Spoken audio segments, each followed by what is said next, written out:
Speed running nutrition for personal trainers. Let's look at everything I need you to know. Team, you're here with me, Coach Chicken Legs, and I'm going to go through all of the things that's within your scope of practice as a PT that I need you to have some idea on. I will quickly touch on everything. It is up to you to read into further, but I will give you all the basics so at least you've got some foundation. Step one, you need to make sure that your clients are getting between 8 and 10,000 steps.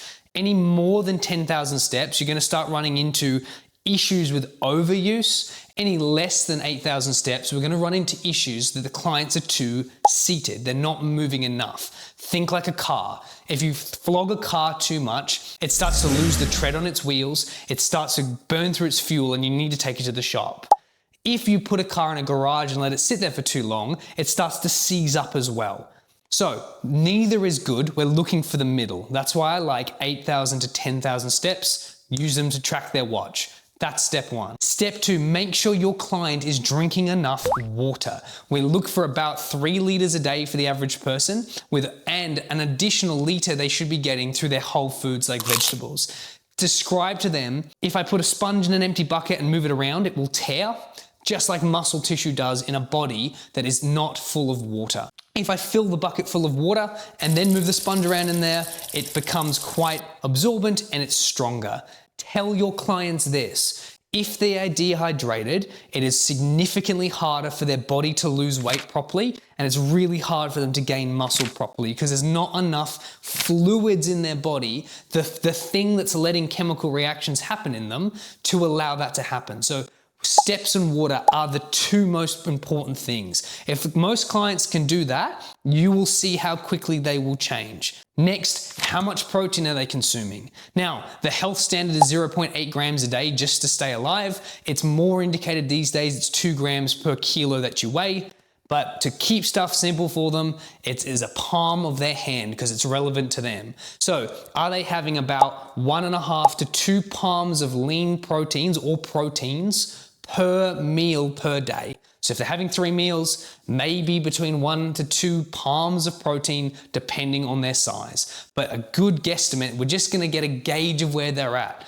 Proteins heal you, they heal cells, your immune system, your BT cells are made up of proteins. Enzymes in your bodies are the things that allow chemical reactions to happen, and they are made up of proteins. So they're incredibly valuable, and we need them for repair. Your brain tissue is made of amino acids, or is built up from amino acids, so we need them.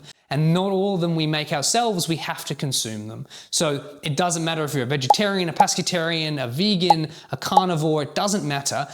As long as you are getting in the right amounts during your day, we're all good. There is no such thing as a bad diet, just ones will work for you and ones will not. Carbs are tricky, but you need to know them. There are 3 types we discuss. There are sugars, there are starches, and there are fibers. Sugars are simple, they are sweet. Things like fruits. Fruits are sugars, okay? They are very good at giving us energy quickly. That is what they're good for. So if I eat some M&Ms, very quickly am I going to get a spike of sugar, which is great if I'm an athlete and I need that. However, since it's so dense with energy, it can give you more calories than you may or may not need. So if your client's a weight loss client, I may not use as many sugars as I would other carb sources. Starches you find in vegetables. So stuff like potatoes, pumpkins, the feeling of starch is like that dry rubberiness. When you cut a potato rubber, that's a starchy feeling. That is also going to give you energy. It's also good for you. It burns a lot slower, so starches keep you fuller for longer and give you some energy. You will not get as much of a spike as you would from simple sugars or sugars, but you do get a spike in your blood and it will stay for a lot longer. So we use those to help people lose weight and still have energy. Fibers are not well digested and you find them much in vegetables, whole grain brown rice and whole grain spaghetti and stuff like that. Fibers are really important because we don't digest them, but they have become a part of our gut biome that keep us healthy and long lasting. So really important that you know about that. You need to know these 3 types of carbs: sugars, starches, and fibers. If you don't know them, learn about them. I have courses already on this channel that is going to discuss them. Speaking of vegetables, there are 5 colors I need your client and you to understand you need in a day. You need a red, green, orange, white, and purple vegetables. Now, when we talk about vegetables, it is the inside color of the thing that determines its color. An apple looks red, but when you bite into it, it's white, so it's a white vegetable. If you get one serving size of each of these vegetables in a day, as in the color, you're probably gonna get a good spread of vitamins and minerals that are like the wiring in the car. You don't think about it a lot, and in combination, they do a lot of good stuff, but by themselves, not massively noticed. They're not like the wheel or the body of the car, like the big macronutrients are. They're kind of like the seatbelt and the horn and the wiring, which are more specific things. So when we get our 5 colors of vegetables, we get a good spread of all those different vitamins and minerals. Again, very brief, do read into it, but these are the things we tell our clients. That not all foods are built equal. There are 4 caveats when we're talking about food, 4 sections. There are calorie-rich foods, nutritionally rich foods, there are calorie poor foods, and nutritionally rich foods. When we're looking for weight loss, we want to stick more towards nutritionally rich and calorie poor. So we're getting energy from things like fruits, but they also come with all the benefits of having all those micronutrients in them. When we gain weight, it's usually because we're having too much nutritionally poor and calorie dense foods, because they're not giving us a lot and they're also high in calories. So a good example is sugars and chocolate. There's not a lot in them nutritionally, but they're really high in energy in go.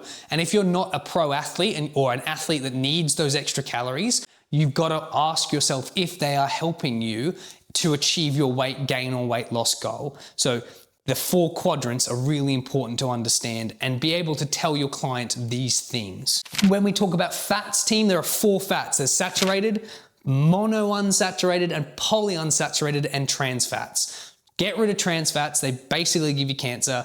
They're not good. They're very, very bad. Try to avoid them and don't encourage your clients to ingest them, talk to them, and educate yourself around them. The other 3 are spread between things that are gonna create inflammation in your body. So if I was to cut you, body would swell in hopes to try to seal up that wound. And there are anti-inflammatory fats amongst those that are gonna bring that inflammation back down. And our job as a personal trainer and as a basic nutritional coach is to make sure our client is having an even spread amongst those things. Your job is not to tell your client what to eat.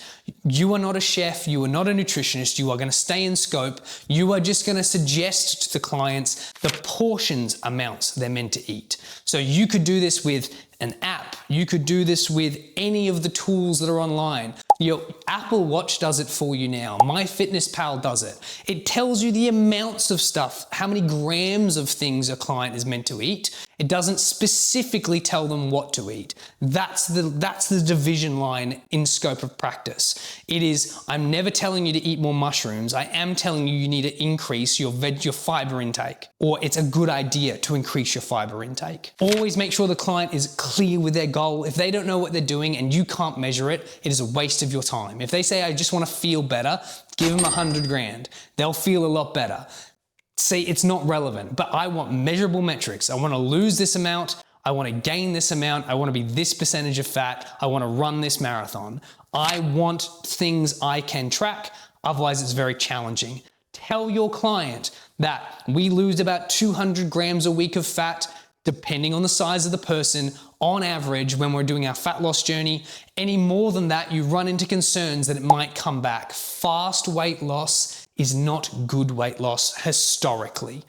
Slow and steady will win that race. Muscle gain usually takes 200 to 300 grams of muscle gain per month. Same kind of rules, slow and steady. Don't oversell your capacity. Do not tell the client that you're going to get it done in 2 seconds. Don't tell them you're going to get them to lose 20 kilos in 6 months. Make no promise of the exact amount they're going to lose, because you cannot guarantee it, and it is a sign of a poor trainer. And finally, team, the most useful skill that I teach people is a good, better, best system. It is the one tool I always have in my toolbox ready to go to help clients make the best decisions. I tell them, every decision you get to make, you have an option of a good choice, a better choice, and the best choice. A good, better, best. So if I am on the road and I have to get food because I have to have my calories for the day, Do I choose McDonald's? Do I choose KFC? Or do I choose Zambreros or whatever, right? Some of those options are better than others. McDonald's is highly processed, as we know, so it's probably not my best choice. At least KFC is chicken.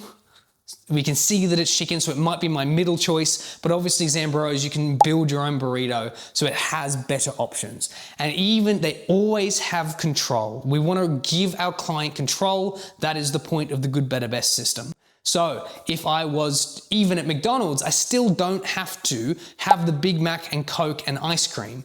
I can have a chicken burger with a Diet Coke or a grilled chicken burger with a water. I always get the choice. Is the decision the client making putting them one step towards their goal or one step away from their goal? That is what we have to understand. Teaching your clients nutrition is absolutely imperative. I need to make sure that you guys know everything I discuss. If you don't know, if there's something in that list that you do not know, take the time to learn it, because it's going to help you understand your scope of practice as a PT who needs to know nutrition.